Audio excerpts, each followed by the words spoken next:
Merci beaucoup pour votre présentation, pour votre invitation, puisque c'est vous et moi qui avons discuté de ce programme, mais aussi je voulais remercier Arnaud Pelletier, qui est, je crois, connecté là, mais qui n'est pas là. Je crois qu'il est aux États-Unis. Voilà, pour ses recherches.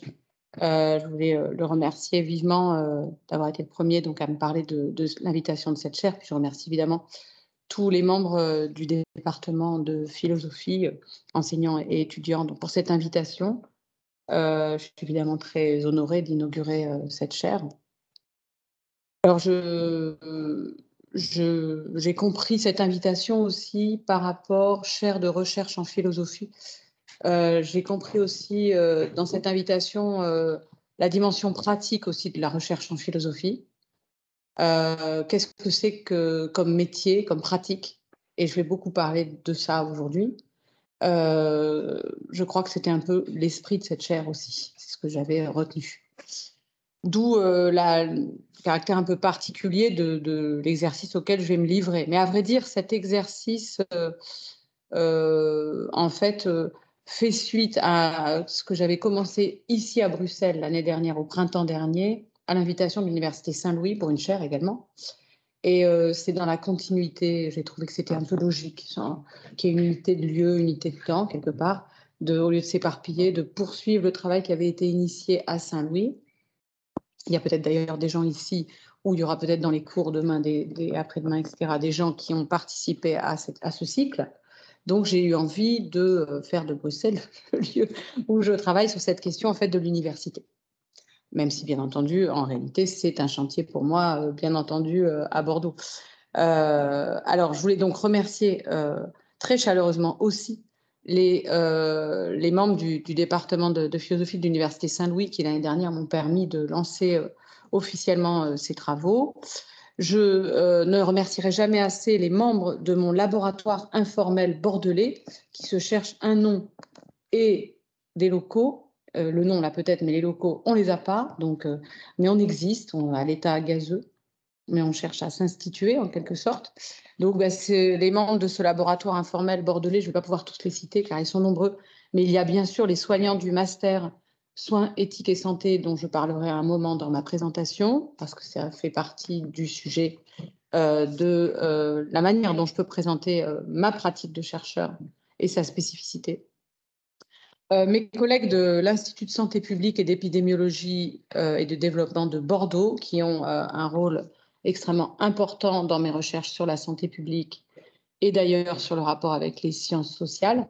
Et puis mon collègue Christophe Pébart, ici présent, à qui j'ai promis ce livre sur l'université. Donc c'est de sa faute si je me retrouve sur ce sujet difficile et douloureux. Et c'est ce livre qui est à l'horizon de ces 2 cycles de cours à Bruxelles. Et puis aussi, c'est lui qui m'accompagne dans la découverte du corpus sociologique et de l'histoire du socialisme français et de la République, spécialement de Émile Durkheim, à propos duquel je fais vraiment mes premiers pas et je n'ai pas suffisamment eu le temps que j'aurais voulu avoir au printemps dernier pour avancer. Donc, au printemps dernier, j'intitulais la leçon inaugurale de Saint-Louis « L'esprit de l'université, laboratoire de la démocratie ». J'avais comme proposition que l'université était un organe vital pour la démocratie. Je reviendrai à cette hypothèse tout à l'heure, que je maintiens, qui ne va pas de soi, il faut le dire. Elle ne va absolument pas de soi. Et j'étais partie du combat entre différents esprits de l'université autour de l'université, ou même, on peut dire, si on la considère comme malade, à son chevet, l'esprit de l'université allemande, fondée par Humboldt en 1810 à Berlin, l'esprit néolibéral, ou le nouvel esprit du capitalisme, et d'autres esprits qui se disputent le grand corps de l'université aujourd'hui.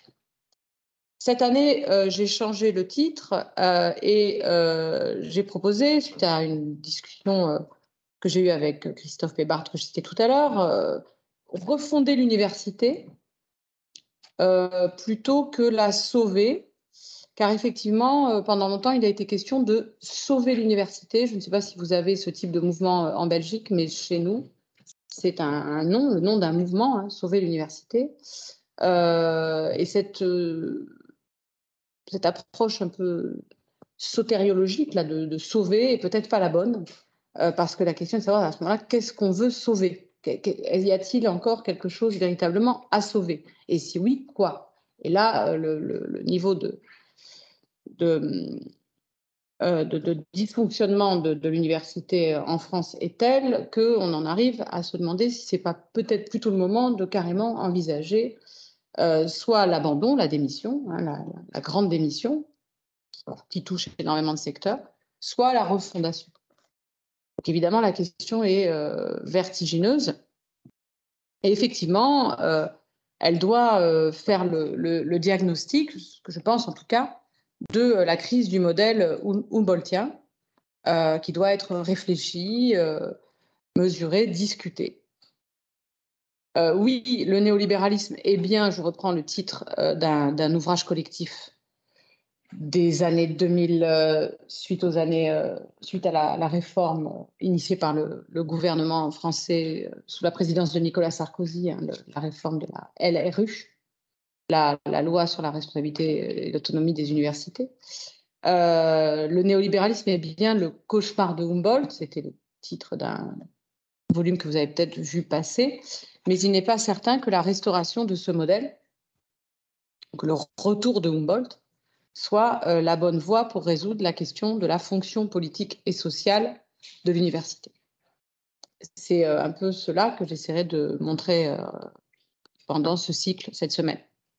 La réponse, on peut tenter de la chercher du côté d'autres références qui ont été très peu mobilisées pour penser l'université. Et donc, c'est un domaine que je juge tout à fait exploratoire, qu'il faut défricher. C'est ça que je propose, au fond. À savoir les sciences sociales dans leur confrontation avec le pragmatisme. Et là, donc, je choisirai pour cette semaine le début d'une confrontation entre les propositions de Durkheim sur l'université et celles de Dewey.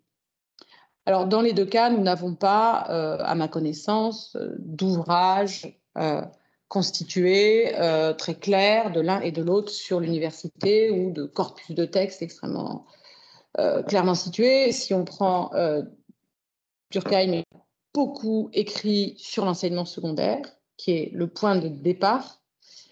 Et si on prend Dewey, il a beaucoup écrit sur l'école élémentaire, qui est en quelque sorte le point nodal, central, à partir duquel il pense les rapports entre éducation et démocratie. Et du côté de Durkheim, c'est l'enseignement secondaire, le lycée, qui est le point nodal à partir duquel il pense l'articulation entre l'université et la République. Donc, ça rend la chose difficile. Il faut aller chercher, débusquer des textes, ça et là. Et j'en suis qu'au début de mes explorations. Donc, ce que je vous proposerai ne sera absolument pas, n'a aucune prétention à l'exhaustivité. Mais je voudrais lancer une série de questions et de problèmes. Et ce qui est particulièrement intéressant dans la confrontation entre ces deux auteurs, qui ont plein de raisons d'être rapprochés et confrontés l'un à l'autre, d'abord parce qu'ils partagent exactement la même période. Ils partagent très largement les mêmes questions, à savoir comment penser la société et l'unité politique de la société dans le contexte de la révolution industrielle. Et quelle est la place de l'éducation et de la science dans cette affaire? Donc, c'est vraiment, ils ont des problèmes absolument communs. Ce qui est extrêmement intéressant, alors je pourrais en ajouter beaucoup d'autres. Hein. Il se pose la question de l'évolution, de la transformation. Il y a une référence constante à la vie et au vivant, qui joue de manière très différente chez l'un et l'autre, mais qui est toujours là. Donc évidemment, cela fait un point commun avec toutes les autres recherches que j'ai pu faire sur Nietzsche ou Lippmann, dont on parlait tout à l'heure, dans le rapport au darwinisme. Donc tout ça est quand même très cohérent. Mais il y a énormément de points de choc, d'incompatibilité. Et cela nous oblige à affronter les tensions entre république et démocratie, au fond, puisque il y a très clairement un lien entre république et université et éducation chez chez Durkheim est très clairement un lien entre démocratie et éducation et université chez Dewey, et ce n'est pas la même chose. Voilà, donc ça c'est pour le cadre général. Alors, je tiens à repartir ce soir du tableau que je dressais au printemps dernier lors de la chaire Francky, donc à l'Université Saint-Louis. Et là, je vais entrer plus dans le détail de l'état dans lequel nous sommes, qui est, je n'hésite pas à qualifier un état pathologique, en hommage d'ailleurs à la fois à Dewey, Durkheim, dans la mesure où tous les deux n'hésitent pas à considérer que ce qu'ils font est un travail clinique qui doit détecter des pathologies, des états normaux, des états pathologiques. Ils parlent de cette manière, et pour ce qui est de l'un comme de l'autre, le travail théorique a un rôle de diagnostic clinique et de proposition thérapeutique. Donc je pense qu'on est tout à fait dans l'esprit de leur démarche intellectuelle quand on parle de pathologie, et je pense que on est aussi dans l'esprit de leur démarche intellectuelle quand, en tant que membre de l'université, on se demande ce qu'on fait dans cette institution qui dysfonctionne, ce qu'on fait soi-même et ce que font les autres.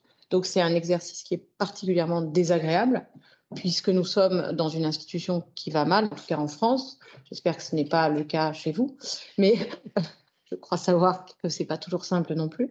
Et donc, voilà, chez nous, c'est particulièrement difficile, et c'est donc un exercice difficile d'observation de soi et de ses chers collègues qui nous oblige à nous demander ce que nous faisons. Une attitude réflexive qui est plus facile à mener quand tout va bien que quand tout va mal.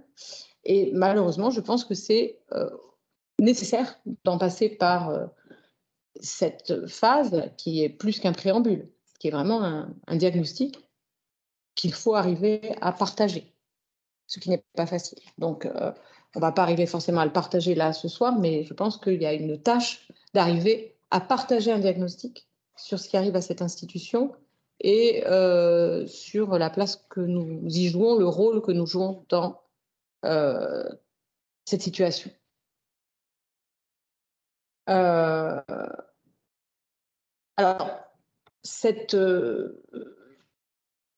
ce premier moment me paraît aussi indispensable pour détecter non seulement ce qui ne fonctionne pas ou plus du tout, mais aussi ce qui fait écran, pour reprendre une expression que j'ai utilisée dans Nietzsche et la vie, pour penser ce que nous aurions à faire, ce qui fait écran de manière extrêmement puissante, même en moi, même en chacun de nous, même quand on le sait. Donc il y a vraiment des choses qui sont fortement incorporées en nous, et qu'il faut très certainement dissoudre avec un acide très puissant.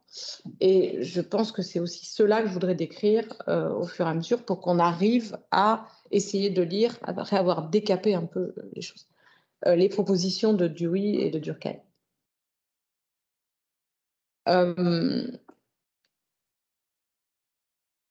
Alors, dans ce contexte dans une société qui s'est à ce point transformée et qui a à ce point transformé l'université par justement une transformation néolibérale de plus en plus, qui s'approche de plus en plus d'une sorte de transformation intégrale de nos institutions et de nos manières de vivre, quelle fonction peut avoir l'université, fonction sociale, utilité sociale, quelle fonction politique? Je crois que vraiment il est impossible de sauter directement dans cette question sans passer par cette transformation profonde de nos universités.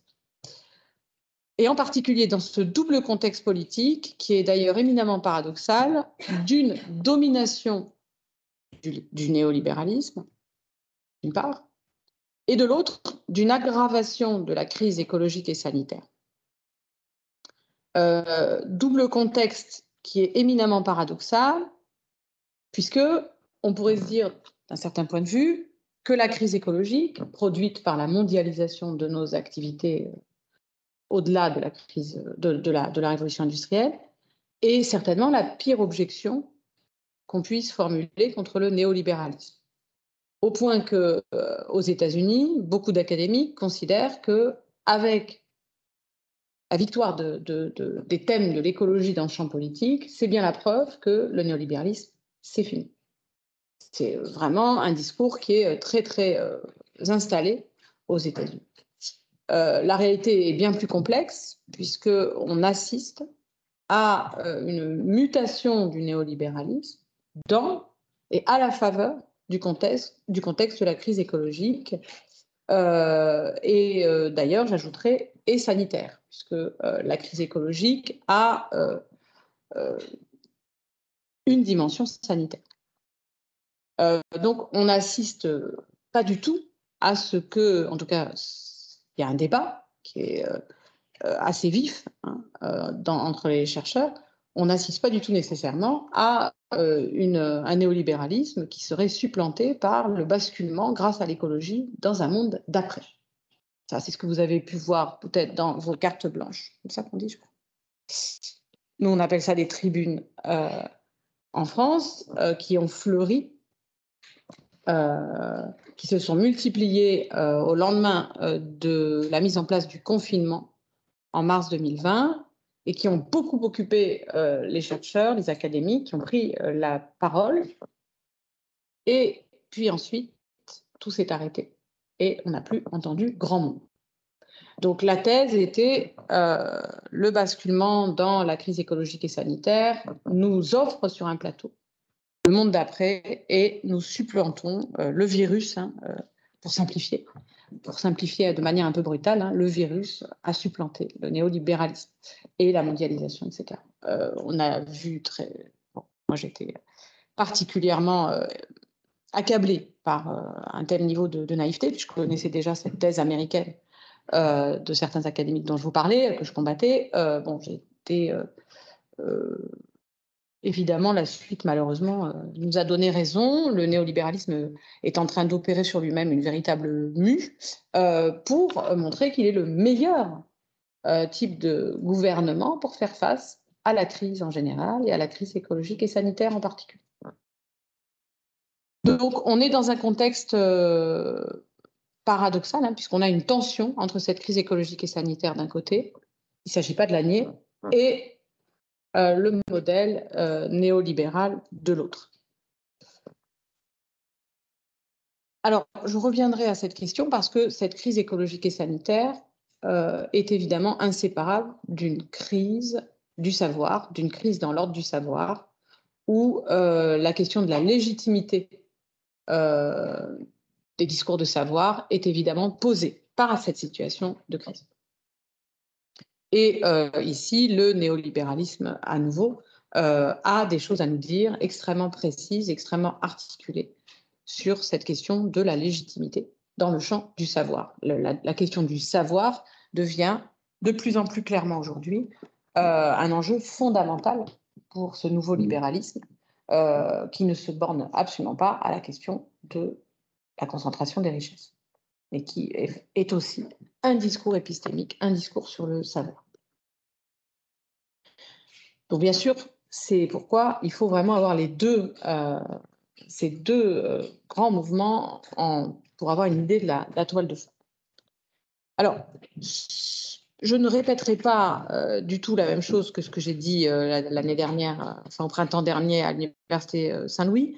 Je me concentrerai plus clairement ici, que je ne l'avais fait la fois dernière, sur l'autonomie comme riposte aux réformes néolibérales de l'université. Dans un deuxième temps, donc, une fois qu'on aura retraversé les mutations néolibérales de notre institution, j'essaierai de montrer que l'autonomie n'est peut-être pas la bonne réponse à la destruction néolibérale du monde de l'université, l'autonomie dans tous ses états, que j'énumérerai. Et ensuite, j'irai vers la conclusion, c'est-à-dire qu'après avoir rappelé le projet de la Bildung et ses limites et son échec, je me concentrerai sur l'apport des sciences sociales et du socialisme républicain qui refuse le modèle de l'université humboldtienne, qui propose autre chose. Et puis, dans un troisième temps, cette proximité en même temps que cette incompatibilité entre les sciences sociales telles qu'elles ont été inaugurées, fondées en France par Durkheim, et le pragmatisme démocratique de Dewey, qui, lui, va s'appuyer ou va même susciter d'autres sciences sociales qui fonctionnent autrement. et qui lui-même apportera une autre réponse à la crise de la Bildung.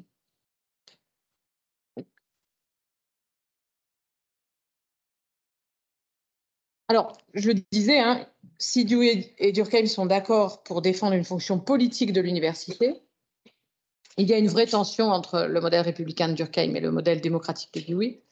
Et c'est cette tension qui m'intéressera ici, car elle ne peut qu'intéresser ceux qui se situent dans le sillage d'une république démocratique et sociale. Vous savez que c'est une expression, vous savez peut-être que c'est une expression importante en France dans l'histoire de la gauche française, du socialisme français, puisque c'est une expression qui s'est imposée à l'époque de Jean Jaurès, à l'époque, donc à la fin du 19e siècle, où se structure un socialisme français qui n'est pas d'inspiration directement marxiste et qui propose autre chose. Ça reste aujourd'hui très structurant, mais en même temps, il y a ces tensions qu'il faut du même coup affronter entre de nouvelles formes de démocratie radicale et le modèle républicain ou les modèles républicains, puisqu'il est évident qu'il y a une multiplicité conflictuelle dans le champ de la République, comme vous le savez, j'imagine. Donc, je repartirai ce soir du tableau que je dressais en le précisant mieux. On peut parler d'une progressive université abîmée par 20 ans de politique néolibérale et qui pose la question de sa possible destruction ou une telle mutation que pour certains, elle n'est peut-être plus sauvable. Je le disais tout à l'heure. Alors, soyons assez précis. La réforme néolibérale de l'université, elle s'exerce à deux niveaux, au niveau de l'enseignement et au niveau de la recherche. Si on regarde le niveau de l'enseignement, il faut regarder de près ce qui se produit en licence, qui va être le lieu par excellence de l'enseignement universitaire en tant qu'il est décorrélé, découplé contre Bolt, justement, de la recherche, en tant qu'il peut s'exercer de manière totalement indépendante de ce qui se joue dans la recherche.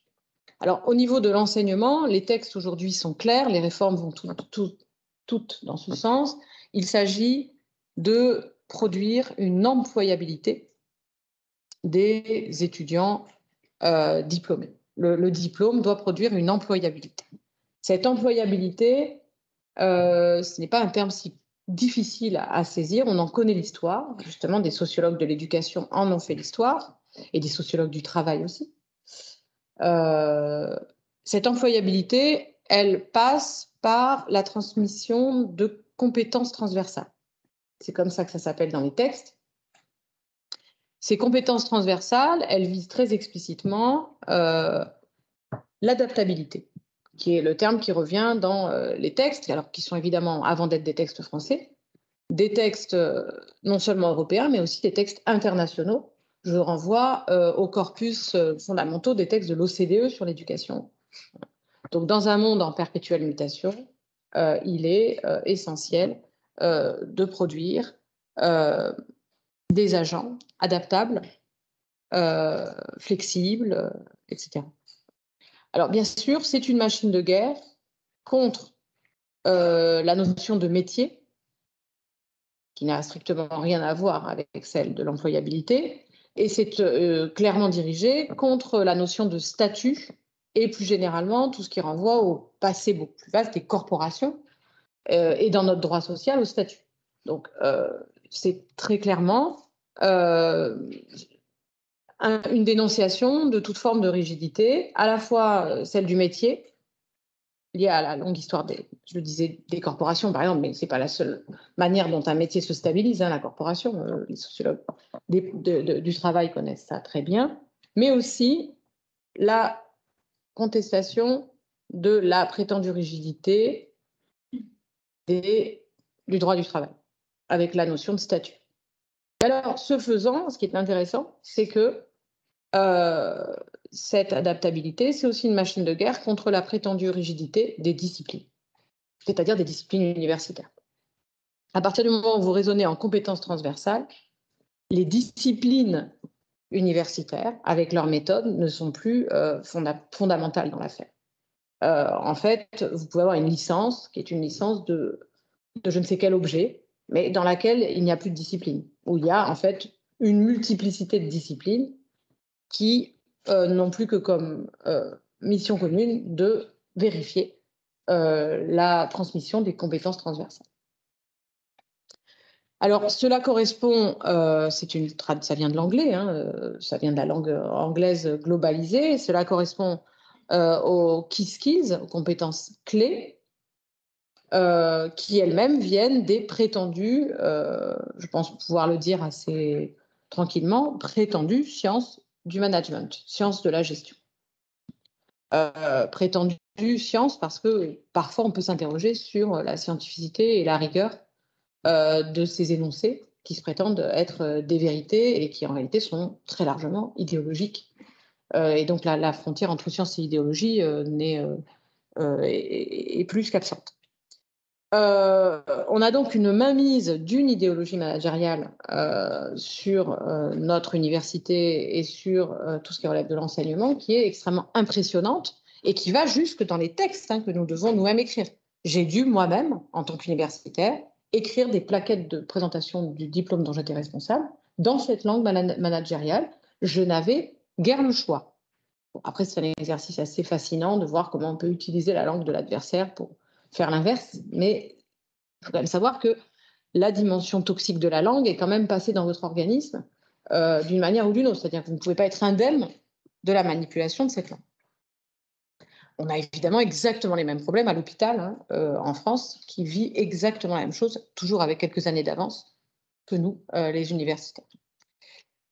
Alors, on a bien sûr le contrôle continu qui s'est instauré progressivement. C'est une aggravation de ce que Foucault décrivait dans Surveiller et punir à propos de l'examen.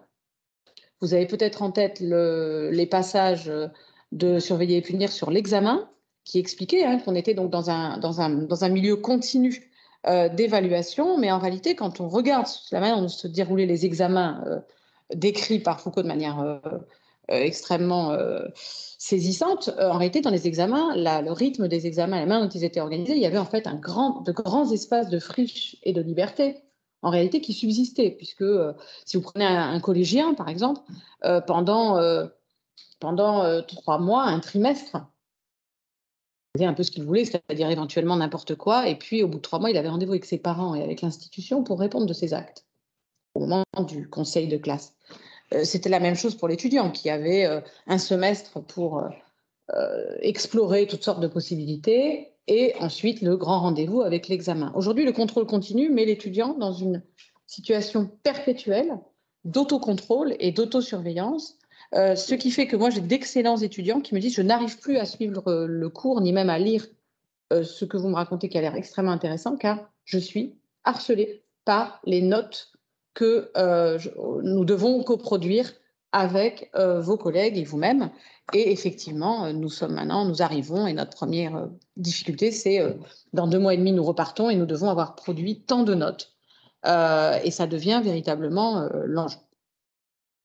Alors, évidemment, cette figure de l'autocontrôle, alors nous avons ça aussi chez le collégien en France, qui va tous les soirs et tous les jours, même le matin, sur les outils numériques pour vérifier sur le logiciel quelles sont ces performances chiffrées qui sont en permanence données aux parents, aux enseignants et à l'élève lui-même, qui est finalement la personne la plus importante dans ce dispositif, puisque c'est l'élève lui-même qui va intérioriser cette attitude d'autocontrôle permanent. Donc, c'est tout à fait dans le sillage des analyses de Foucault, mais ça va encore beaucoup plus loin que ce qu'il décrivait sur l'examen, qui restait quand même intermittent, quoi qu'il en dise.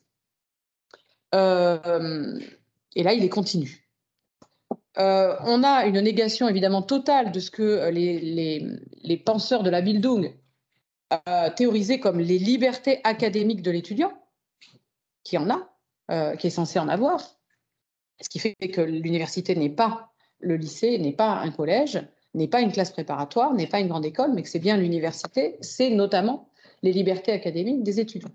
On a bien sûr une négation totale de ces libertés académiques, de cette autonomie des étudiants sur laquelle je reviendrai tout à l'heure, puisque cela développe évidemment un rapport absolument servile non pas à la science ou au savoir, car il n'y a plus vraiment de rapport à la science et au savoir dans ces dispositifs, mais à ce qu'on appelle dans notre jargon les connaissances, qui ont complètement supplanté la question de la science et la question du savoir. Wissenschaft, par exemple, en allemand. Là, c'est un bloc de connaissances, pour parler comme les textes, qu'il s'agit de contrôler. Donc, nous devons sans cesse produire des modalités de contrôle des connaissances. Et on est donc très loin de la recherche, de la science, et c'est bien normal puisque c'est le monde de l'enseignement qui, lui, est complètement maintenant décorrélé du monde de la recherche, alors qu'il s'agissait, dans le projet Humboldtien, précisément, de sa spécificité, l'unité organique de l'enseignement et de la recherche. On a aussi une accélération des rythmes de travail avec la semestrialisation qui conduit chez nous en France à des périodes de cours de 2 mois et demi. Quand nous avions appris, moi-même, c'est mon cas, à enseigner sur 1 an. C'est-à-dire, je rencontrais mes étudiants en septembre et je les retrouvais éventuellement, pour ceux qui passaient au rattrapage, 1 an plus tard en septembre. Aujourd'hui, les étudiants, je vais les voir 2 mois et demi en comptant les examens terminaux qui, pour l'instant, ne sont pas encore supprimés, mais qui risquent de l'être, 3 mois. On passe de 1 an à 3 mois. Cette accélération qui est liée à l'harmonisation européenne qui a été imposée au moment de la réforme LMD, licence master doctorat, permettant la possibilité de monnayer les unités d'enseignement en crédit ECTS, ce qui fait que tout ça vous apparaît, quand vous mettez ça en œuvre, comme un carcan dans lequel il est complètement impossible d'avoir une quelconque autonomie, puisque ça vient de l'Union européenne, ça vient de directives qui sont absolument pas, qui sont totalement rigides en réalité. Donc, il est très difficile, je l'ai fait aussi, j'ai fait l'exercice de lutter contre ce carcan des crédits ECTS. Je n'ai pas le temps ici de raconter tous les subterfuges que j'ai trouvés pour que le master dont j'étais responsable accorde encore quelques points aux mémoires de master et non plus à des exercices qui relèvent de l'autocontrôle. Alors, on est allé jusqu'à, dans un décret sur le master qui a été imposé par un gouvernement prétendument socialiste, hein, on était sous la présidence de François Hollande, un décret qui a imposé l'idée que nous étions invités à fermer l'accès au master, à rendre tous les masters sélectifs. Alors évidemment, en situation de pénurie, c'est extrêmement tentant, hein, vous préférez quand même pas avoir des dizaines et des dizaines de mémoires à encadrer, parce que vous allez mal les encadrer de toute façon, vous vous dites au bout d'un moment, mieux vaut limiter l'accès. Et donc la licence qui jusque-là donnait droit à entrer en master est devenue un diplôme qui n'est plus du tout une garantie. Et du même coup, pour entrer en master, il faut faire partie des meilleurs de la licence. Et évidemment, cela a totalement transformé l'attitude des étudiants et leur rapport avec les étudiants, puisque toute note devient finalement un enjeu fondamental, puisque si elle est basse, si quelque chose est raté, eh bien, ça peut compromettre l'avenir de cet étudiant qui est lui-même sous pression et qui va mettre ses enseignants sous pression. Donc, il y a de plus en plus de conflits autour des évaluations, de crispation, parce qu'en fait, on est dans un processus de sélection permanente, de compétition permanente des étudiants entre eux, qui commence dès la première année. Il paraît complètement... ces dispositifs sont évidemment délétères pour mettre en place une atmosphère de travail sereine, permettant de se dire que nous sommes tous universitaires, nous sommes tous dans l'université, nous sommes tous membres de cette université, et nous réfléchissons avec des asymétries, mais avec une certaine sérénité, ensemble à des questions. Évidemment, quand vous avez ce type de problématique, cela rend très difficile cet esprit de l'université que nous avons connu. Cette situation malthusienne favorise un esprit de compétition permanente et la judiciarisation de nos relations avec les étudiants. Nous avons exactement le même problème à l'hôpital pour la relation entre soignants et patients, c'est exactement la même chose, et le basculement dans un rapport de type litigieux, incompatible donc avec l'esprit de laboratoire démocratique qui était défendu par les théoriciens de la Bildung ou qui est défendu par les pragmatistes, par exemple. On voit bien ici le nouveau libéralisme dans sa dimension autoritaire, qui a longtemps été invisible ou mal vu, mal identifié, et qui aujourd'hui apparaît de plus en plus clairement sur ces structures, sur ces institutions que sont l'hôpital ou l'école ou l'université. Alors bien sûr, on avait déjà beaucoup de clés pour penser tout ça dans le cours de Michel Foucault, Naissance de la biopolitique, tous les passages sur l'école de Gary Becker, le capital humain, où on va voir qu'effectivement, il a aperçu des choses là très importantes sur la réforme de l'éducation et par ricochet de l'université. Plus généralement, on avait des éléments effectivement aussi déjà très clairs dans la pensée de Lippmann, que j'ai effectivement étudié dans Il faut s'adapter, où il dit clairement que le rôle de l'éducation et de la santé, enfin, éducation et santé, les systèmes d'éducation et de santé doivent être totalement redéfinis dans leur mission étant de produire de l'adaptabilité. On voit bien ici comment cela conduit à un tournant autoritaire de nos institutions et comment c'est parfaitement incompatible avec la notion de liberté académique défendue par le modèle Humboldtien. Alors, si on se tourne maintenant vers le niveau master et doctorat, on va découvrir, alors on va trouver des choses communes avec l'enseignement, puisqu'on va retrouver l'employabilité. On parle maintenant de compétences transversales à l'employabilité des doctorants en France. C'est les nouveaux projets qui sont en train d'être imposés par les écoles doctorales.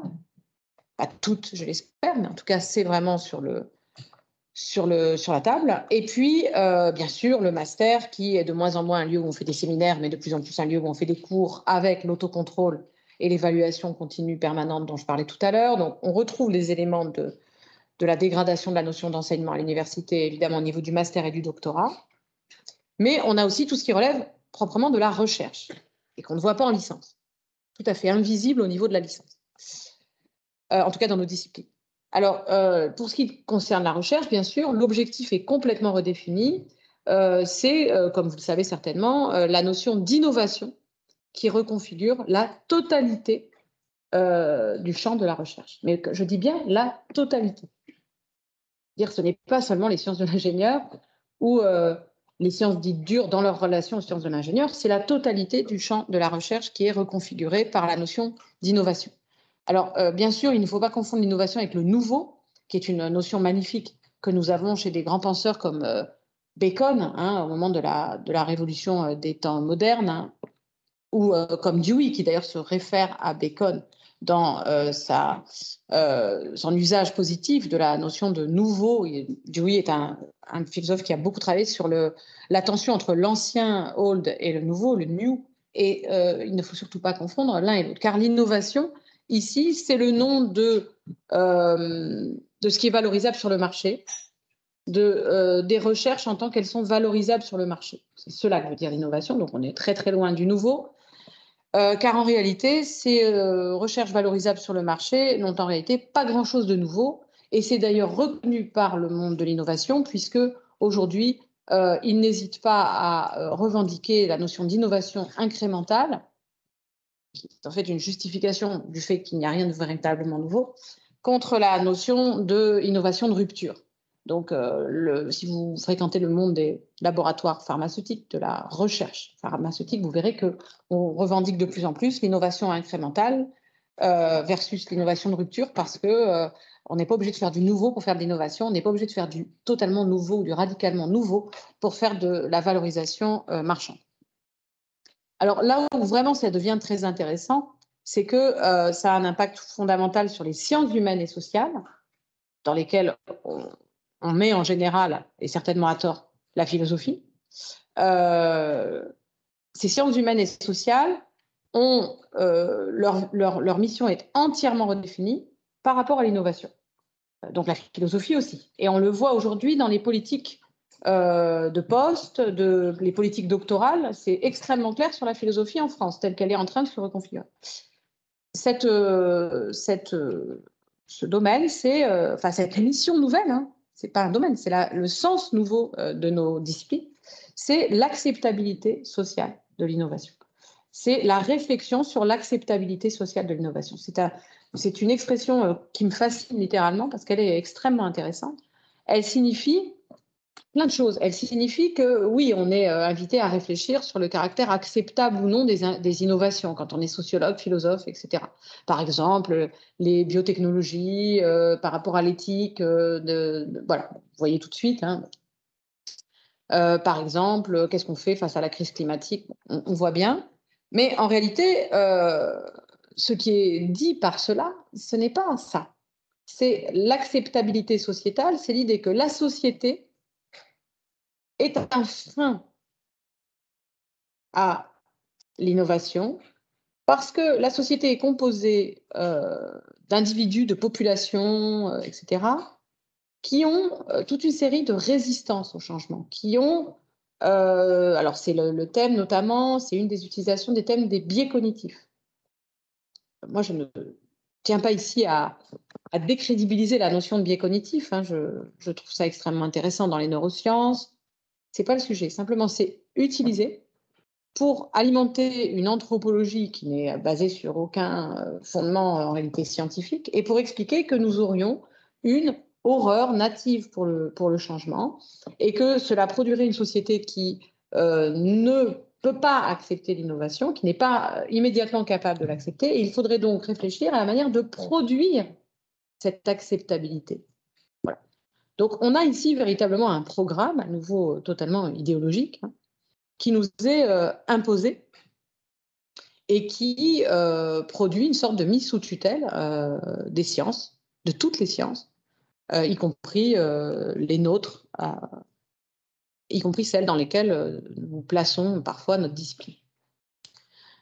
Une science donc très largement pilotée par les intérêts du marché plutôt que par la recherche de la vérité, tout particulièrement en santé, qui est un secteur vraiment dévasté du point de vue des pratiques scientifiques. C'est le fameux thème de la bad science, hein, la mauvaise science, mal pratiquée, qui est devenu un secteur de la recherche académique, puisque les gens un peu sérieux qui travaillent dans ce champ savent très bien que c'est un champ profondément abîmé. Alors, on a ici, bien sûr, une négation totale des libertés académiques du chercheur, de l'autonomie du champ scientifique également, qui est donc mis sous tutelle. Je n'ai pas utilisé le terme de tutelle par hasard. Et on a, je l'ai largement décrit, une disparition du lien organique entre enseignement et recherche, qui m'avait beaucoup occupé l'année dernière, qui m'occupera moins cette année, mais c'est intéressant de rappeler que pour Humboldt, bien sûr, enseigner à l'université, ça ne peut être fait que depuis sa recherche, mais Humboldt va plus loin, on ne peut faire de la recherche qu'en enseignant.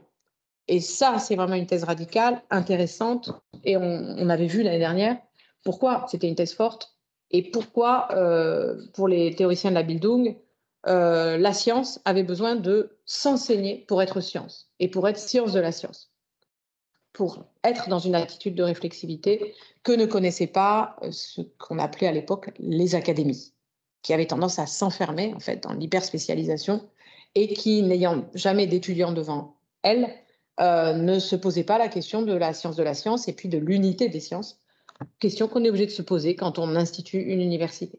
Donc, évidemment, tout ça qui est dans l'héritage de l'université que j'ai pu connaître, est tout à fait mis en cause. Le rôle social de l'université, il est dans ce programme politique qui est celui du néolibéralisme, il est clairement assumé. Il y a un rôle social, c'est celui de réadapter les populations à l'innovation contre leur attitude native de défiance, contre les biais qui les prédisposent à refuser les mutations technoscientifiques et les transformations nécessaires de la société. Cette nouvelle anthropologie du néolibéralisme qui part de la psychologie évolutionniste, je l'avais montré dans Il faut s'adapter avec Lippmann, et qui d'ailleurs le fait contre le libéralisme classique et contre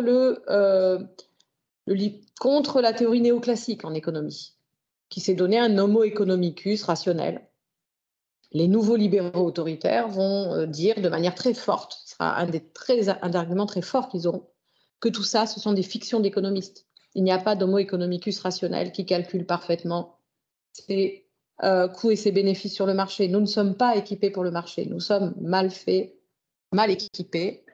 Et comme bien sûr, ils ont raison, l'homo economicus n'est pas une réalité, c'est une fiction d'intellectuels, et en l'occurrence des gens de la science économique, eh bien, ça va leur donner beaucoup de force pour parler pour avancer un réalisme anthropologique qui va être inverse, qui va être que le sujet est irrationnel, qu'il est plein de biais, etc. etc. Et c'est ça aujourd'hui la figure dominante. C'est important de le savoir, car beaucoup de personnes encore aujourd'hui croient combattre le néolibéralisme en combattant l'homo economicus. Mais c'est une erreur. L'homo economicus est dépassé et contesté par les néolibéraux. Donc, la vraie question, ça va être effectivement autour du savoir et par rapport à un sujet décrété comme irrationnel et mal équipé. Alors aujourd'hui, on n'a plus cette référence à la psychologie évolutionniste, c'est vrai. Mais quand même, c'est un peu la suite, c'est-à-dire que c'est la référence à des pseudo-sciences comportementales qui sont au carrefour des neurosciences, d'une certaine psychologie expérimentale, etc., et qui vont aller dans le sens de cette anthropologie. Cette mutation, elle s'explique largement par la division mondialisée du travail, avec la désindustrialisation des pays développés. Il y a un discours économique dominant qui dit que la recherche, la santé et l'éducation, toutes redéfinies par l'innovation au sens que j'ai rappelé, deviennent, dans nos pays, les seuls secteurs possibles pour imposer une compétitivité. C'est tout à fait le discours des économistes qui ont inspiré, par exemple, le programme du candidat Emmanuel Macron en 2017. C'est exactement leur discours. Éducation, santé deviennent les secteurs prioritaires dans un contexte de perte définitive du travail manufacturé, etc. Et ça ne peut être que là que ça se joue. Donc, là encore, ça implique, quand on a bien compris ça, d'arrêter de croire que le néolibéralisme abandonne l'éducation et la santé. Ce qu'on a souvent cru ou dit. C'est tout l'inverse. Le néolibéralisme s'empare du secteur éducatif et du secteur sanitaire comme les secteurs clés où se joue la transformation de la société. Tout ceci est une clé, à mon avis, essentielle pour comprendre le discours officiel de l'université, en tout cas française, et de beaucoup d'universitaires, qui s'est imposé pendant l'épidémie de Covid. Alors, j'appelle ici discours officiel les messages, en général par mail, des présidents, puisque les gens ne se voyaient plus et ne se voient à nouveau pas beaucoup d'ailleurs. Hein. Il y a eu un basculement dans la relation numérique, dans la communication numérique. Et il y a assez peu, en fait, de moments où les gens se voient en présence, en vrai. J'appelle ici donc discours officiel les messages des présidents d'université, des directeurs de composantes, des responsables de formation, qui ont été contraints de communiquer sur cette crise et qui ont donc tenu un discours relativement unanime, uniforme. Alors, ça a été relativement toujours le même. Et ça a été d'ailleurs repris par l'immense majorité des prises de position publiques quand elles avaient lieu des universités. Alors, ce discours, je n'ai pas le temps de ici le retracer complètement, mais vous le connaissez, hein, j'imagine. Vous avez dû l'entendre aussi ici. Mais il y a quand même quelques points que j'ai listés qui vont faire immédiatement écho à tout ce que j'ai décrit tout à l'heure. Premier élément de discours, un basculement immédiat, sans réflexion, sans contestation, une adhésion totale à la digitalisation des enseignements. Alors, il y a eu, certes, je vois que vous êtes réservés, il y a eu certes des collègues qui l'ont déploré et qui le déplorent encore, Mais le discours officiel n'a pas été « que faisons-nous » certains vont annuler tous les cours puisqu'il y a une catastrophe et qu'il y a des milliers de morts, des dizaines de milliers de morts, éventuellement des millions de morts. Ça a été, du jour au lendemain, un basculement dans la digitalisation qui n'appelait pas de contestation. Et on a assumé cette digitalisation. Enfin, pas tout le monde, certaines personnes s'y sont refusées, n'ont jamais donné de cours sur Zoom, et ces personnes sont extrêmement minoritaires, j'en fais partie, et sont apparues comme des marginaux. C'est une attitude marginale, une attitude incompréhensible, une attitude déviante. Alors, ce basculement immédiat et sans réflexion dans la digitalisation a imposé dans notre langue universitaire le couple distanciel-présentiel, que à peu près tout le monde utilise. Il est extrêmement difficile de ne pas l'utiliser. Ce couple, d'un point de vue analytique, il est intéressant de réfléchir à ce que veut dire ce couple d'adjectifs. Il veut dire que dorénavant, un cours peut être soit dans une même salle comme ici aujourd'hui, soit chacun derrière son ordinateur. C'est donc une manière de normaliser la connexion à Internet pour recevoir un cours. Cela devient normal. Et là, vous avez deux options. Donc, c'est un arbre de décision qui est en quelque sorte implémenté dans nos esprits, à partir du moment où on reprend ce couple, sans s'interroger. Et là, vous avez deux solutions. Soit vous considérez que le cours en distanciel est une version dégradée du cours en présentiel. Beaucoup de collègues pensent cela. Mais pensant cela, ils pensent que le cours en version dégradée est quand même un cours. Soit, et ça c'est une autre tendance, vous considérez que le cours en présentiel est relativement luxueux par rapport à un cours en distanciel qui, vu la situation, vu le nombre d'étudiants qu'on a, vu la situation épidémique, vu la situation climatique, vu les problèmes énergétiques, etc., peut devenir la norme et est déjà devenue la norme dans nombre de formations. Évidemment, ça va créer tout un ensemble de ruptures d'égalité entre les disciplines, entre les étudiants, etc. Cela normalise l'isolement physique, charnel de l'étudiant et de l'enseignant, hein, qui devient quelque chose de parfaitement normal. Alors, si on va du côté de la recherche, c'est carrément un désastre, hein, puisque pratiquement tout se tient maintenant à distance, derrière des ordinateurs. Mais je reviens à l'enseignement. Pourquoi c'est normal? Parce que dans un monde néolibéral, un cours n'est jamais rien d'autre qu'un parcours étudiant. C'est un parcours individuel. L'enseignement n'est autre qu'un parcours individuel. C'est celui d'un individu qui, et plus exactement dans la théorie néolibérale de l'école de Chicago, c'est celui d'un foyer. C'est un foyer, c'est une famille en fait, qui investit pour le capital de formation de la famille, et en particulier des descendants, des enfants. C'est comme ça que c'est théorisé. On a donc un individu, en réalité son foyer, qui capitalise des performances et des compétences. Et l'éducation, l'enseignement, le cours n'est plus du tout une action collective qui réunit un groupe. Ce n'est pas une action sociale. C'est l'action d'un individu qui capitalise ses atouts dans la compétition. Et c'est donc tout à fait normal que dans un monde, dans une société néolibérale, le saut se soit fait sans aucun accroc. Parce qu'en fait, il n'y a plus de réflexion depuis bien longtemps sur ce qu'est une classe, qui était quelque chose de fondamental dans la pédagogie, qui considérait que l'éducation était une action sociale. Vous l'avez chez Dewey dans Démocratie et éducation, qui est une méditation permanente sur ce qu'est la classe, ce qu'est un groupe qui s'éduque. Donc tout ça disparaît forcément, et ayant disparu depuis déjà fort longtemps, il était normal que le basculement s'accomplisse aussi simplement. Alors après, il y a eu les suicides, les souffrances, les dégâts. On va pouvoir réfléchir à partir des pathologies créées, après coup. C'est ça qu'on a fait en France en essayant de bloquer les choses, en s'appuyant sur les dégâts énormes sur les étudiants. Mais on voit bien que c'est un peu embêtant de devoir attendre les conséquences pathologiques d'une chose, alors que si on réfléchissait à partir de la théorie de l'éducation, de la philosophie de l'éducation, de toute façon, cette chose n'était pas acceptable.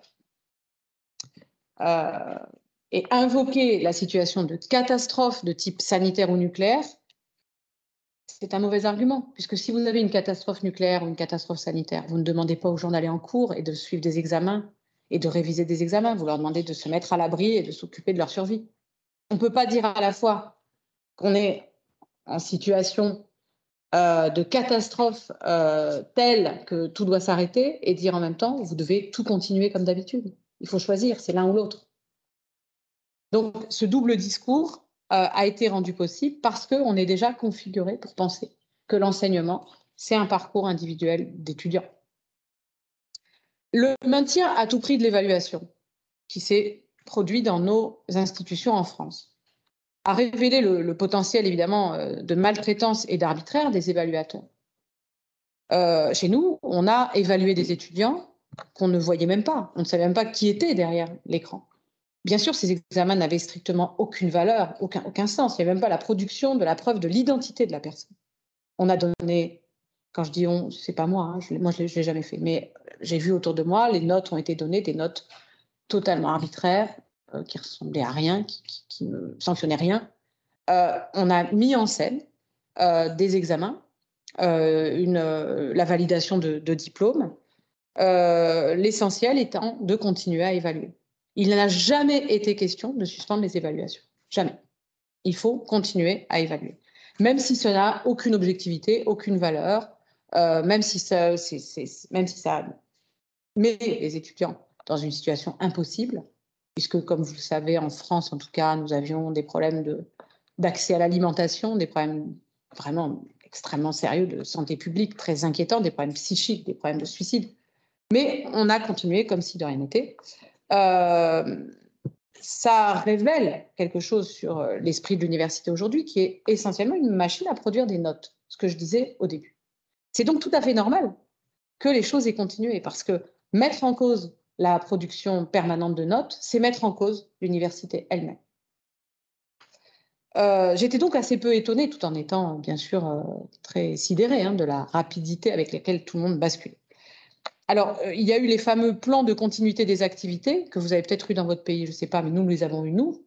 Plans de continuité pédagogique, PCP, venant des plans de continuité d'activité. Alors, qu'est-ce que c'est que ces plans de continuité d'activité? Bon, ça produit un enseignant qui n'a plus aucune liberté pédagogique et qui applique des choses qui ont été pensées pour lui par l'administration. Ces plans ne tombaient pas du cerveau des présidents d'université, ils tombaient depuis le ministère de l'Enseignement supérieur et de la Recherche.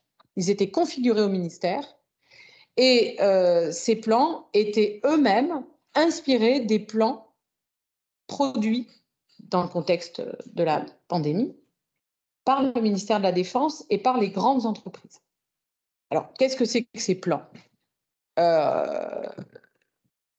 Ces plans, ils sont inspirés du management du risque. L'idée, donc toujours ces pseudosciences-là de la gestion, c'est que dans un monde où les risques ne vont pas cesser de se multiplier, il faut mettre en place des plans pour que les grandes sociétés privées, grandes institutions publiques et pays accusent les chocs. Donc, il y a toute une série de plans qui sont déjà écrits. Vous pouvez aller les consulter. Ils circulent dans tous les ministères du monde et ils sont inspirés par ces sciences du management. Et ce sont ces plans qui ont été appliqués dans l'université française. Plans de continuité pédagogique. Plans déclinant les plans de continuité des activités. Si ça vous intéresse, vous allez vous pencher sur le Business Continuity Institute, l'Institut de la continuité des activités. Alors, business ne veut pas seulement dire ici les affaires, le marché. Business veut dire les activités en général, comme l'activité d'enseignement, par exemple, qui nous occupe ici. Et ce Business Continuity Institute vend dans le monde entier et au gouvernement du monde entier des plans pour faire face à la multiplication des risques terroristes, épidémiques, écologiques, guerres, etc., etc. C'est ça qui s'est passé. Alors, évidemment, quand on est attaché aux libertés académiques, aux libertés pédagogiques, c'est finalement un choc de voir que les gens se mettent à appliquer des plans comme ça qui descendent d'en haut. Mais on voit bien l'idée, c'est qu'il faut poursuivre les mêmes activités, business as usual en fait, hein, c'est vraiment le sens de l'anglais business as usual, poursuivre les activités dans la crise, même si c'est une crise aiguë qui menace notre survie. Ne pas s'arrêter, ne pas s'interroger, ne pas se réunir, ne pas discuter ensemble de ce qu'on va faire, ne pas redescendre au niveau des départements, des laboratoires, etc., pour voir ce que l'on fait, mais refuser que la crise initie quelque chose de nouveau, justement, par un processus de réflexion, d'enquête, lié à la conscience collective d'un problème. Voilà. C'est ce type de carcan qui s'est imposé et qui, malheureusement, je pense, s'est imposé durablement. Je ne vois pas, à l'heure où je vous parle, dans les institutions que je fréquente, de remise en cause de tout cela qui semble vraiment s'être bien implanté. Alors, du côté de la recherche, on a vu un soutien sans faille du milieu universitaire au discours officiel sur les nouveaux vaccins. Alors, que le milieu universitaire défende le principe de la vaccination, c'est parfaitement normal. Ça s'explique, il y a une véritable rationalité à cela, parce qu'effectivement, la vaccination a produit dans son histoire des progrès absolument considérables, et donc il n'y avait rien d'étonnant à ça. En revanche, qu'il y ait un soutien sans faille à des nouveaux vaccins auxquels la plupart des universitaires ne connaissaient strictement rien, est quelque chose qui doit quand même nous interroger.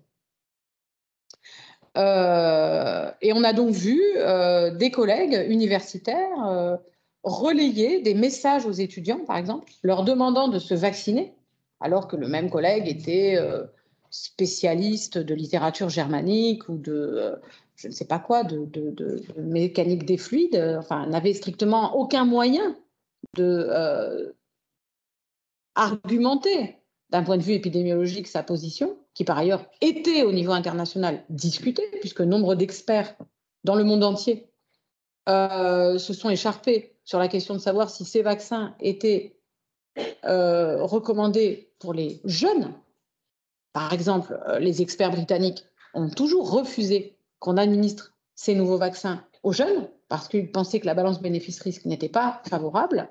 Donc, il y avait ces discussions scientifiques. Elles ont été purement et simplement niées par toute une machinerie politico-médiatique extrêmement puissante, mais elles ont été relayées par des universitaires qui se sont appuyés sur leurs responsabilités universitaires pour diffuser des messages largement questionnables. Alors, on a entendu toutes sortes de contre-vérités, que le vaccin protégeait les autres, alors qu'il y a eu toutes sortes de situations où le vaccin ne pouvait protéger soi-même, mais pas les autres. Et donc, on était faussement protecteur des autres, ce qui, en santé publique, est dangereux, puisque ça génère des comportements imprudents, en fait. Hein, donc, voilà, on a eu cela. On a eu l'idée que le vaccin allait éradiquer le virus, ce qui est aberrant de ce que l'on sait des coronavirus. Il n'y a pour l'instant aucun espoir d'éradiquer quoi que ce soit. Les coronavirus ne s'éradiquent pas. Et le vaccin ne permet pas de ce qu'on a, en tout cas pour l'instant, hein, dans notre expérience, d'éradiquer par une pseudo-immunité de groupe vaccinale le virus. Donc tout ça, ce sont simplement, pour l'instant, en l'état des sciences, en l'état actuel de la science, des contre-vérités. Et elles ont été, comme ça, répétées de manière assez unanime par les gens qui avaient autorité à l'université. Ce qui laissera des traces très profondes et qui m'inquiètent beaucoup dans nos relations avec les étudiants, je pense.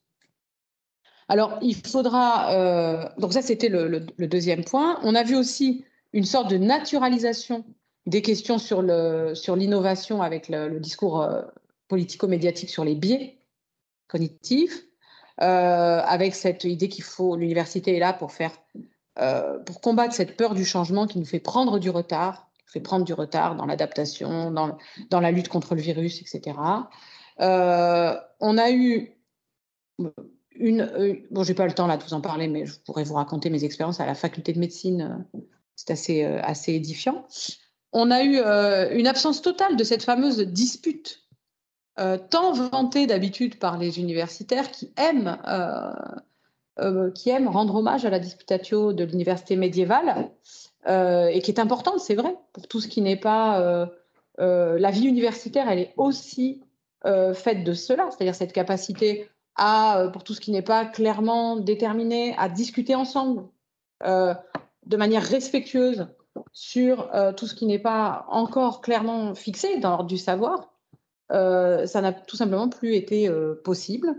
On a eu à la place une fracturation entre deux camps, le camp du discours sur l'innovation et puis quelques dissidents dont je ne vous donnerai pas ici les noms parce que je ne tiens pas à les jeter en pâture, mais qui se comptent sur les doigts d'une main, hein, quelques dissidents. Je parle de ceux qui se sont rendus un petit peu célèbres. Et puis, il y a sûrement plein de dissidents inconnus ou cachés qui ont été rejetés dans la région des parias.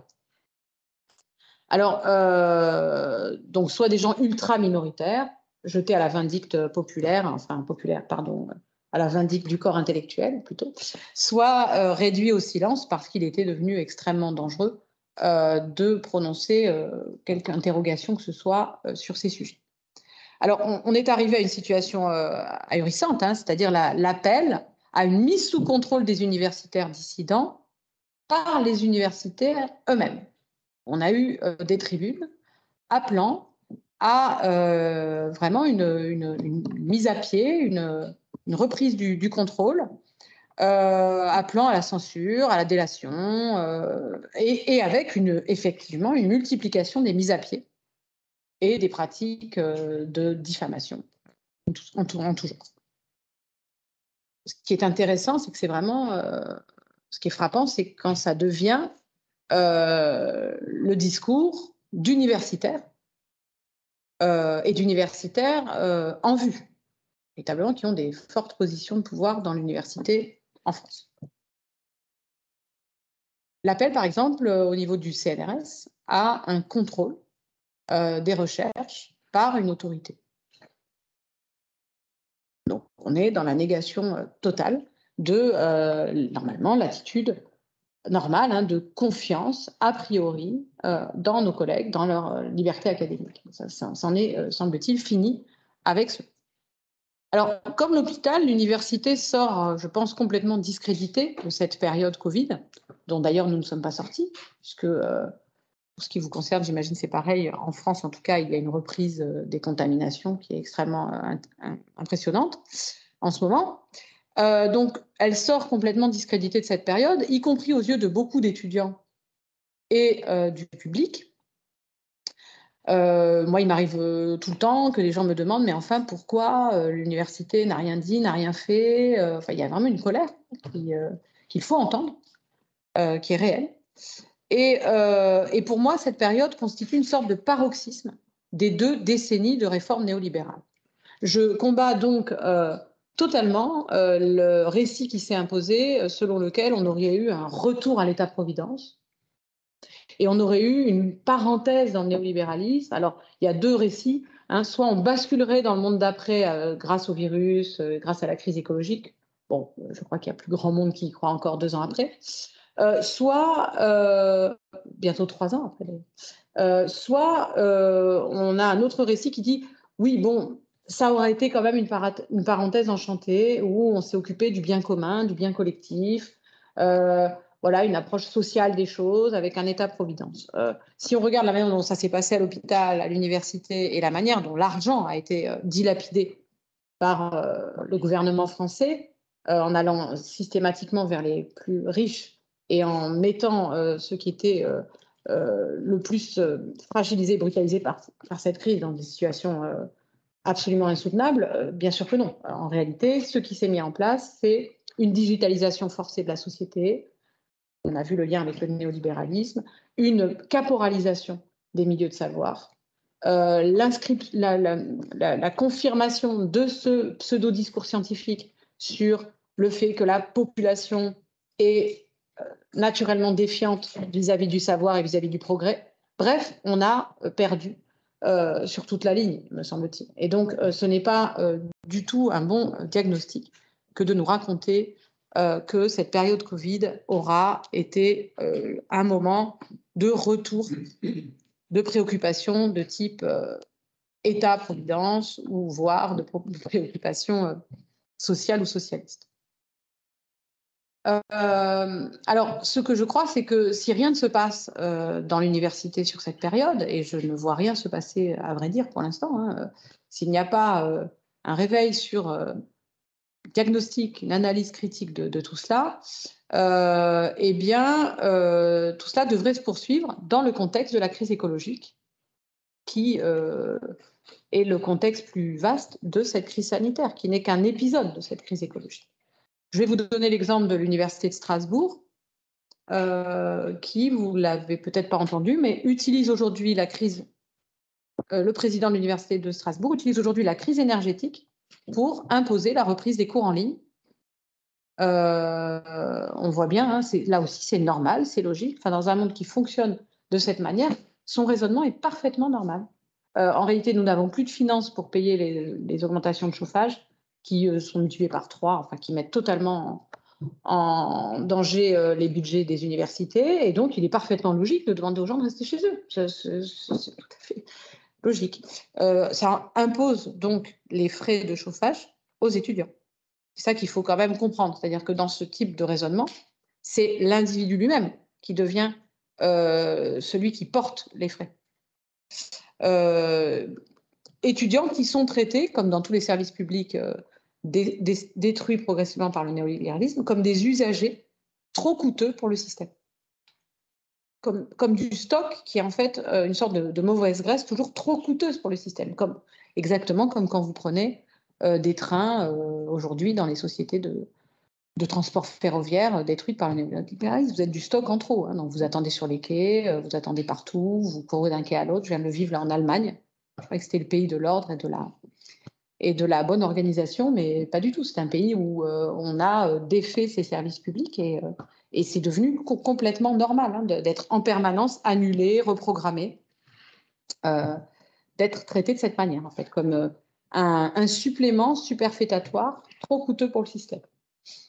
Donc, on a une mise sous tutelle qui aboutit à une tendance à la caporalisation dans le contexte d'une très grande tension autour du savoir et de la vérité, car avec la crise écologique et sanitaire, évidemment, on est immédiatement confronté à un problème, c'est que la science et les technologies ont une très grande part de responsabilité historique dans cette crise.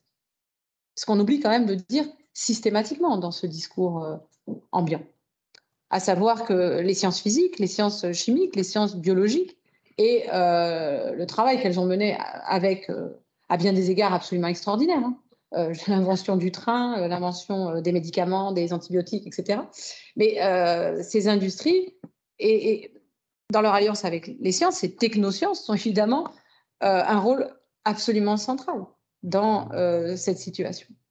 Donc la question devient, qui est légitime dans l'ordre du savoir hein, qui a le monopole de la légitimité dans l'ordre du savoir? Et cette question, il est normal qu'elle se pose dans le contexte de la révolution industrielle. Et c'est la force du pragmatisme, par exemple, d'avoir entendu la légitimité de cette question. C'est exactement ce que dit Dewey quand il parle de la révolution industrielle, qu'il veut défendre, dans le sillage de laquelle il veut s'inscrire, mais en ne niant pas que cette révolution industrielle produit des phénomènes de désajustement et de crise qui obligent à avoir un rapport démocratique à la question du savoir. Aujourd'hui, cela, on l'entend très peu, parce qu'on a un monde académique, un monde du savoir qui fonctionne largement comme une citadelle assiégée. Et l'argument d'autorité est de plus en plus invoqué. Il faut croire les scientifiques, il faut leur faire confiance.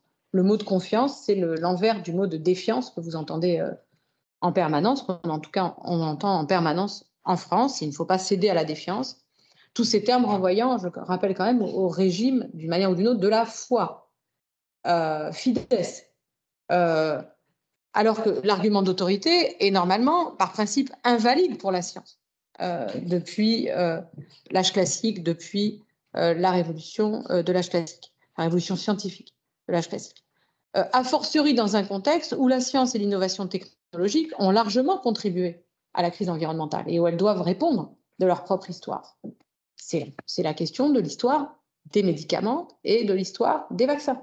Par exemple, il n'y a pas eu le moindre lien qui a été fait dans le discours ambiant entre la proposition de vaccination sur Covid et le fiasco de la vaccination contre H1N1. Enfin, il faut quand même en répondre. Les gens ont traversé ces deux crises.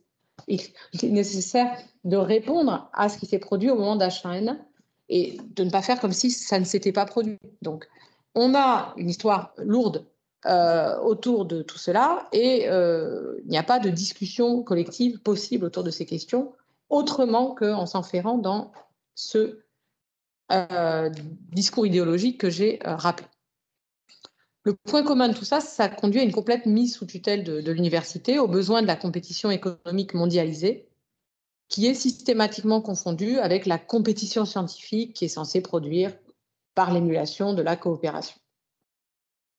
À cette mise sous tutelle, on a systématiquement opposé, pour tenter de sauver l'université, je l'ai fait moi-même plus haut, la notion d'autonomie.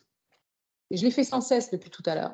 L'autonomie du chercheur, l'autonomie de l'enseignant, l'autonomie de l'étudiant qui n'est pas là pour être sans cesse évalué, qui doit avoir son parcours autonome dans le domaine du savoir, etc.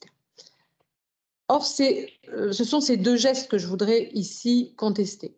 Que la réponse politique au néolibéralisme soit du côté de l'autonomie, d'une part, et que la riposte consiste à sauver une université qui repose sur cette valeur dominante, l'autonomie. Autonomie des étudiants par rapport aux disciplines et à leurs méthodes, autonomie des chercheurs par rapport au champ politique et social, autonomie de la science par rapport à la société. Je crois que il y a une faiblesse intrinsèque dans cette riposte par l'autonomie.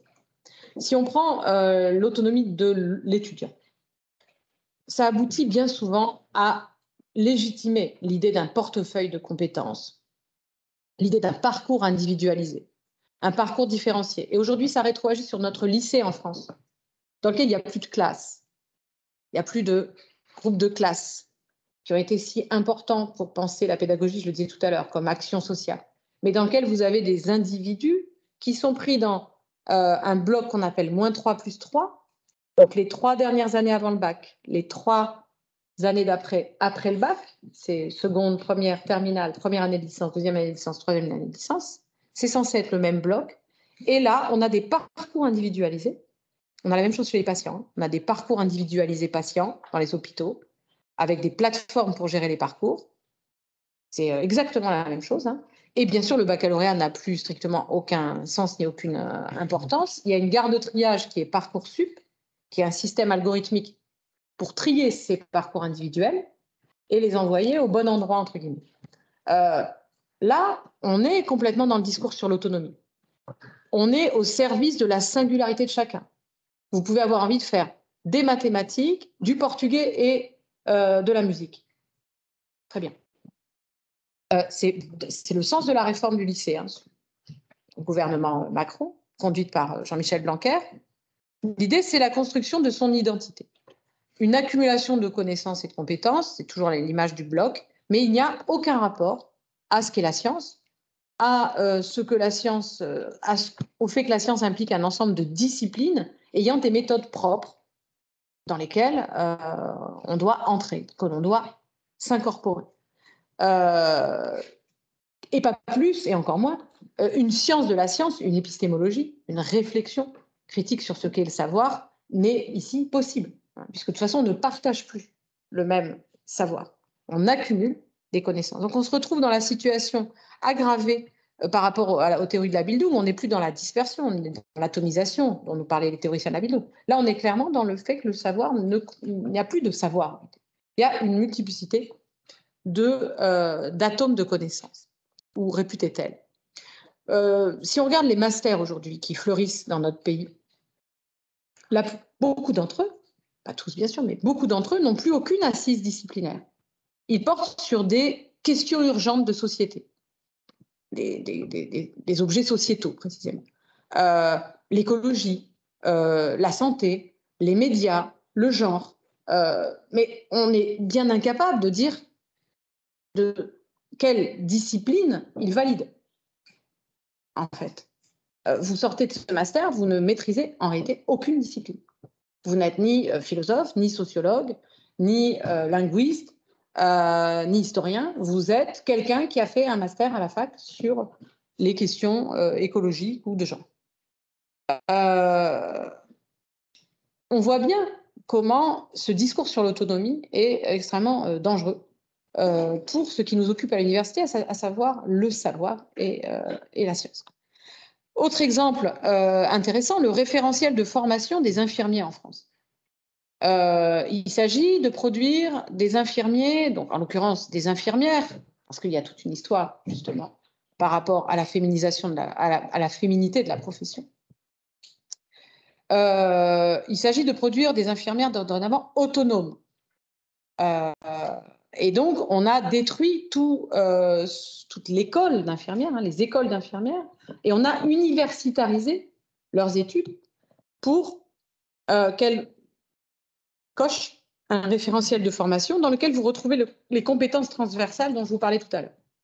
L'enjeu, c'est de produire une infirmière ou un infirmier autonome, c'est-à-dire polyvalent et adaptable.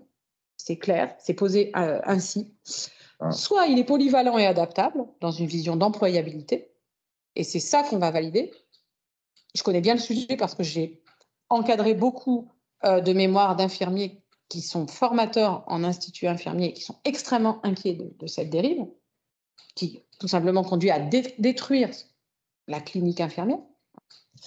Donc, on va avoir en fait une autonomie qui se retourne en une sorte de servilité où on est encore plus sous la coupe de la prescription médicale.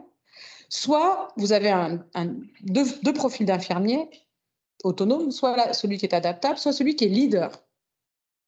C'est les infirmiers en pratique avancée qui sont considérés comme leaders d'opinion, parce qu'ils sont dans le monde avancé de la recherche et de l'innovation. Et ils vont avoir un rôle de leader, de meneur en fait pour les autres infirmiers dont ils vont être cadres, chefs, auprès desquels ils vont diffuser une culture de l'innovation. C'est vraiment comme tel dans les textes. Et on voit bien comment le vocabulaire des Lumières, de l'autonomie, se retourne ici contre lui-même. On a vu la même description de l'autonomie qui se retourne contre elle-même dans le livre de Chiapello et Boltanski, Le nouvel esprit du capitalisme, la critique artiste qui se référait à l'autonomie suite aux années 60, fin des années 60, 68, etc., qui est devenue en fait le moyen de faire passer le nouvel esprit du capitalisme, c'est-à-dire le néolibéralisme. Fluidité, flexibilité, etc. Une autonomie, si on regarde du côté du chercheur, l'autonomie du chercheur et la clôture du champ scientifique, alors on a une neutralité axiologique qui est sans cesse brandie, et donc l'autonomie du chercheur, ce serait sa neutralité axiologique, mais en même temps, les mêmes qui brandissent cette neutralité axiologique sont les premiers à répondre aux appels à projets qui sont configurés par des autorités extérieures et en fait par la région, par les médias, par les marchés, etc. Et cette nouvelle norme de l'appel à projet, elle est tellement puissante qu'aujourd'hui, on le voit, elle reconfigure les profils des postes au niveau du recrutement et elle prédétermine les sujets de doctorat. Donc, invoquer la neutralité axiologique quand on participe à tout ça, ça pose quand même problème, puisqu'il n'y a aucune neutralité ici. Bien entendu, il y a un pouvoir politique qui reconfigure les recherches. Donc il faut le reconnaître, et soit il faut y adhérer, soit il faut ne pas y adhérer. Mais à ce moment-là, on ne peut pas être neutre. On est forcément situé dans un espace conflictuel, et on ne peut pas se prévaloir d'une quelconque neutralité. Je ne reviens pas sur la neutralité axiologique, j'en ai beaucoup parlé l'année dernière.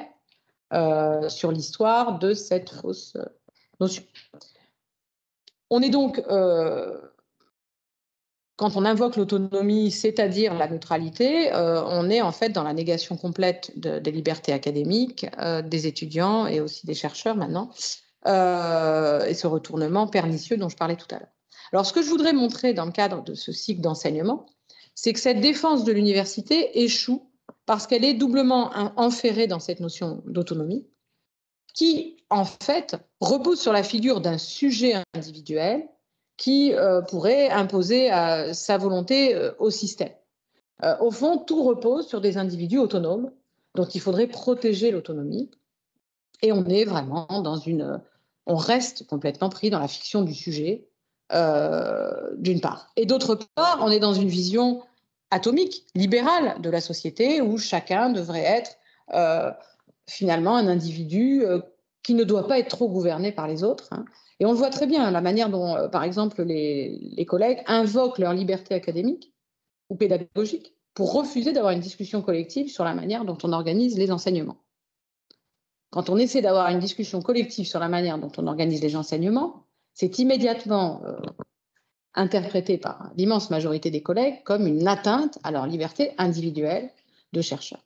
Mais on voit bien qu'une institution qui ne réfléchit pas collectivement sur cette institution ne peut pas fonctionner.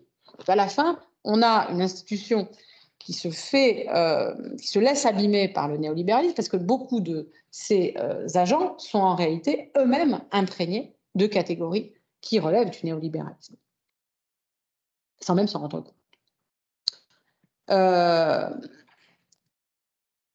Alors, c'est le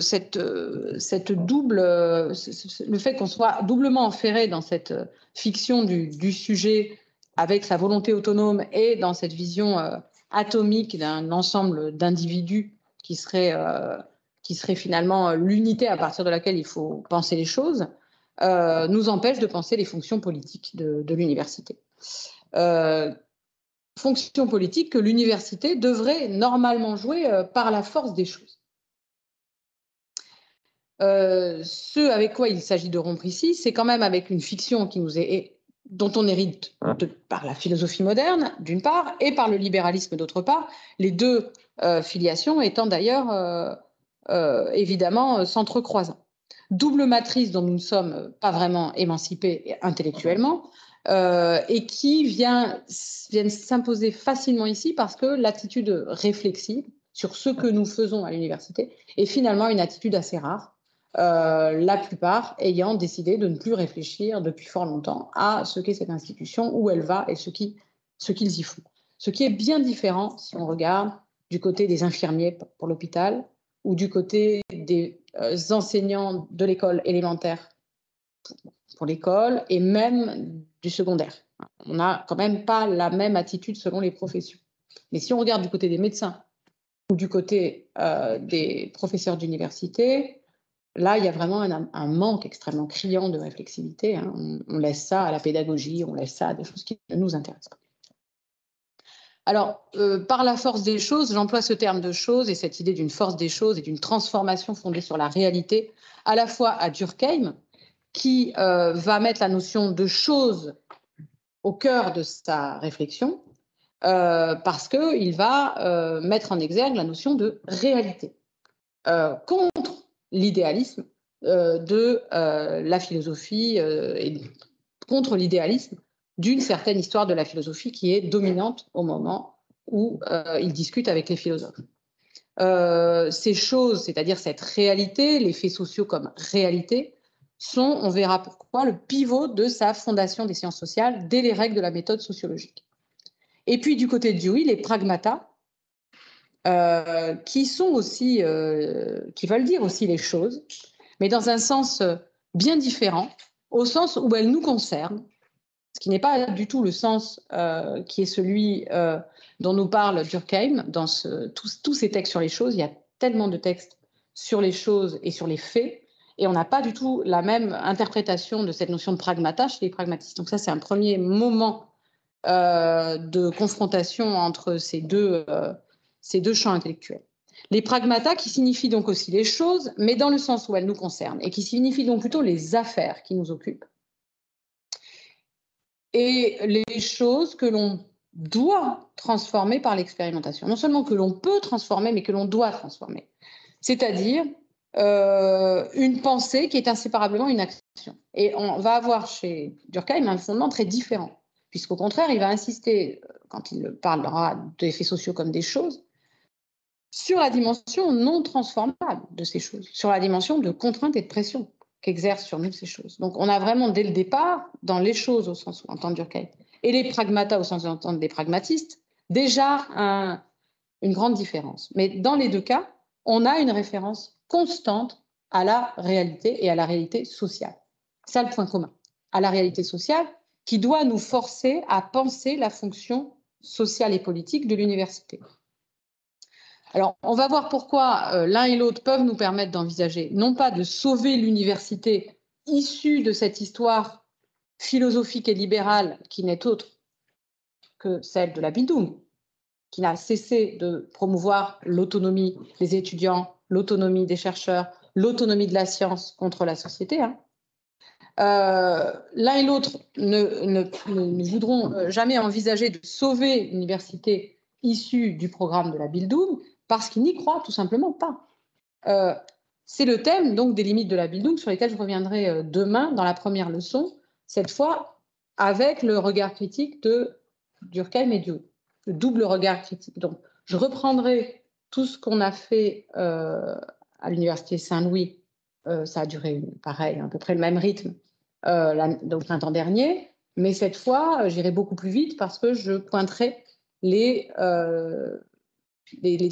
faiblesses intrinsèques du projet humboldtien au sens large du mot, enfin du projet de la Bildung. L'enjeu est bien de refonder l'université dans ses fonctions politiques et sociales, aussi bien pour les sciences sociales fondées par Durkheim que pour le pragmatisme de Dewey.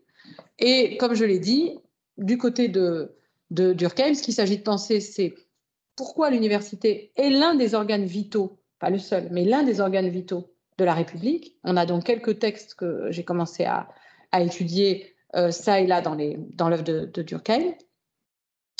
Et j'ai donc inversé le sens par rapport à ce que j'avais annoncé au moment où on avait discuté ensemble.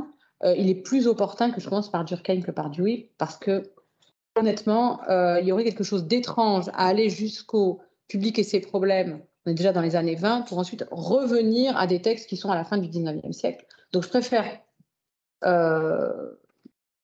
préfère en fait respecter une sorte d'ordre chronologique en commençant par Durkheim. Alors, une université comme le lieu où se produit une science de la société, c'est ça la proposition de Durkheim. L'université est absolument nécessaire parce qu'il faut un lieu où se produit une science de la société et il faut absolument que cette science de la société se diffuse, je reprends son terme, vers les éducateurs, c'est-à-dire en l'occurrence les professeurs de lycée, qui se diffusent eux-mêmes vers les professeurs des écoles, qui se diffusent eux-mêmes vers toutes les couches de la population. C'est cela qu'on aperçoit à travers les textes, l'aidant du même coup à s'améliorer elle-même, cette société, par la connaissance de ses propres pathologies, de ses pathologies et de sa physiologie, de son fonctionnement normal ou souhaitable. Donc on a vraiment l'image d'un organe vital de la République pour l'université chez Durkheim. Et on a cette même idée d'une fonction vitale assurée par l'université pour la démocratie, chez Dewey, qui passe par autre chose, qui passe par l'expérimentation que la société doit désormais accomplir sur elle-même. Mais alors, dans la vision de Dewey, c'est très différent. C'est-à-dire que l'université est un lieu d'expérimentation que la société fait sur elle-même. C'est ça qu'on peut deviner dans le projet de Dewey. Alors, je dis bien deviner parce que, je l'ai dit, il n'y a pas de traité de l'université chez Dewey. C'est des choses, c'est des aperçus dans les textes, c'est des choses qui se dégagent à tel ou tel moment de tel ou tel livre, mais c'est vrai qu'il y a quand même une pensée de l'université. Il y a d'ailleurs une thèse qui s'est soutenue récemment sur la théorie deweyenne de l'université. Le doctorant, désormais docteur, était pas forcément à l'aise avec son propre sujet puisqu'il reconnaissait qu'il n'y avait pas de texte princeps, mais c'est vrai qu'il y a bien une conception de ce qu'est la science et l'université qui se dessine à travers les textes. Et là, on voit se dessiner une institution dans laquelle, par exemple, les chercheurs travailleraient avec les publics, ce qui n'est absolument pas envisageable dans l'université durkheimienne. Ce n'est pas du tout le même modèle politique. Une société, donc, une université, pardon, où les chercheurs travailleraient avec les publics parce que ce seraient les deux ingrédients, entre autres, indispensables d'une expérimentation. Et la science est une expérimentation et un ensemble d'actions. ce que ne dit absolument pas Durkheim de son côté, qui tient à la séparation entre la théorie et la pratique. Alors, avec un rôle moteur des choses, non plus au sens des faits ou des data, comme chez Durkheim, mais des pragmata, au sens de problèmes qui dévoilent la réalité et notre emprise, qui dévoilent l'emprise de la réalité sur nous, mais aussi l'emprise de nous sur le réel, et notre devoir de transformation et de contrôle. Ici, la différence de Durkheim est affirmer le rôle moteur des publics, non seulement en politique et en démocratie, mais dans la science. Régression, alors la question qu'il faut se poser, c'est est-ce qu'il ne s'agit pas d'une régression par rapport à Durkheim avec le retour de sujets acteurs? C'est ça la question. Et est-ce qu'il s'agit d'un sujet qui se positionnerait comme souverain par rapport aux données que sont les faits sociaux? C'est ça le soupçon qu'on pourrait formuler. Est-ce que Dewey ne reprend pas le projet de la modernité, se rendre comme maître et possesseur non seulement des faits naturels de la nature, mais des faits sociaux? Alors, cette confrontation entre Dewey et Durkheim pose tout un ensemble de difficultés qui, pour moi, sont tout sauf résolues, mais qu'il faut construire. Je crois qu'il faut construire ces questions. Donc, moi, je n'arriverai pas avec un projet de réponse, peut-être un jour plus tard, mais là, j'arrive plutôt avec une série de problèmes. Les universitaires sont-ils au service des publics et de leurs problèmes? Voilà une question, à mon avis, magnifique. Pour tout ce qui relève du diagnostic et de la thérapeutique, les universitaires ne doivent-ils pas plutôt s'en tenir à la médiation des sciences sociales et de ces sciences seules? Mais alors, dans ce cas, selon quelle méthode? Est-ce que ça veut dire qu'ils doivent s'en tenir à des sciences quantitatives, statistiques ou qualitatives, ouvertes, de terrain? C'est toute une multiplicité de problèmes qui se posent méthodologiques. Comment s'assurer que les problèmes sociaux réels ont bien une prise sur la science, même si elle est structurée par les sciences sociales? C'est une vraie difficulté.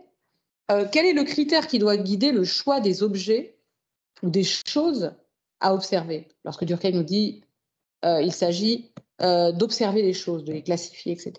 Quel est le critère du choix? Qui donne l'ordre de ce choix? Est-ce que c'est le bon plaisir du doctorant? Est-ce que c'est les hasards du laboratoire? Est-ce que c'est des publics qui viennent faire pression sur le champ scientifique pour demander instamment qu'on se saisisse de questions? Enfin, vous voyez, ces questions sont fondamentales. Et elles sont au cœur, à mon avis, de la confrontation entre ces ensembles de textes.